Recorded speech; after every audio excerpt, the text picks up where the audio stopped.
Desired feeding behaviors obviously are willingness to take a bite, to explore the food, to smell the food, just that confidence and that behavior that shows that.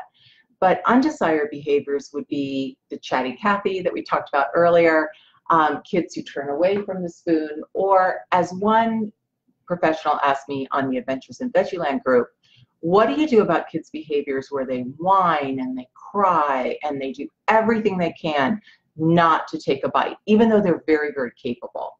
That, you know, how do you get around that? Well, you think about antecedent, behavior, consequence.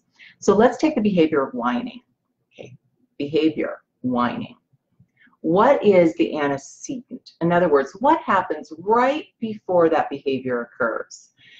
They're seated at the table, or is it perhaps that someone says, take a bite, or that they even have some pressure to take a bite because everyone's looking at them like, are you going to do it? Or they smell the food. Could that be the antecedent? And it makes them gag. You have to figure out what happens right before the behavior. And then, just as importantly, what happens right afterwards. That's called the consequence. Most people are surprised to learn that a consequence can be just ignoring, like nothing happens. That's a great consequence if you want a behavior to fade away. If you don't want the behavior to work for the child, make sure nothing happens afterwards. That is key.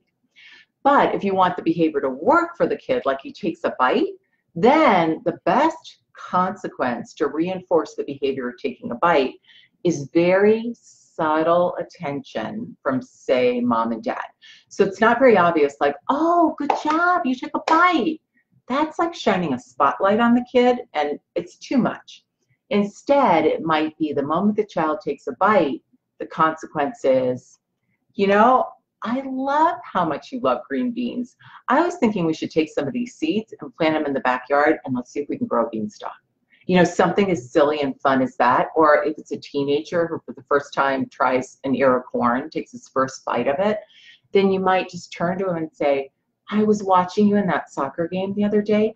How did you kick that goal? That looked like a hard one. All you're doing is reinforcing the behavior of taking a bite. The kid doesn't realize that, but every time you give a child attention, you are always reinforcing the behavior that happened right before it. Think about when you were in high school, the class clown. Think how often he got in trouble even from the teacher for being such a clown in the classroom, and all of us giggling and thinking it's kind of funny. Well, what does that do? It encourages that type of behavior, and it can be pretty fun, but it can be pretty disrupting as well.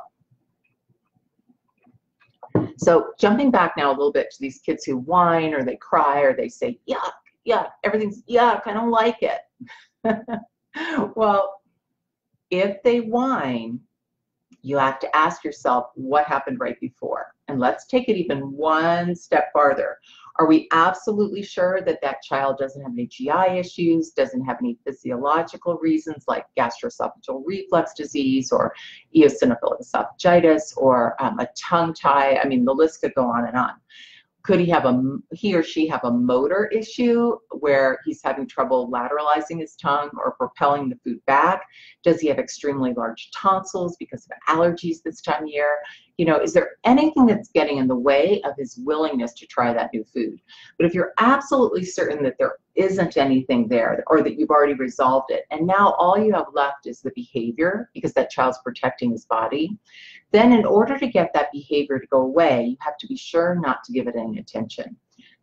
If you've got the little girl, as one of my friends mentioned on my Adventures in Veggieland group, who whines and cries every time they're ready to or feeling the need to take another bite, the best thing to do is first extinguish the negative behavior. And the way you do that is by giving them something much easier to do. So I would back off having that kid take a bite, and I would work on something so ridiculously easy that they just can't whine about it. It's impossible to whine about this. This is so much fun. They love it. And then gently, gently increase what you're asking that child to do. And the moment that you start to get a few whines, this is the best part, be okay with it. And what I mean by that is that's your moment to ignore. They're suddenly starting to whine a little bit. Don't give it any attention. But don't move up your ladder. Don't make things harder. Just stay where you are. Don't give it any attention until eventually the whining doesn't work for the child and it starts to go away. So what does that look like? In short, it looks like a little kid who starts to whine and me maybe just doing a few notes over here or pretending like I don't even hear. I'm never ever going to talk louder to get over their whining or crying. The reason why they're whining and crying is because of whatever the demand was on them. And if it's getting to the point where they're really losing it, then you've gone too fast. Back it down, work your way up again. As soon as you start to get a little bit of whining, stay right there for a while until they can tolerate that and you don't get any more whining, and ignore any of those negative behaviors and they'll go away.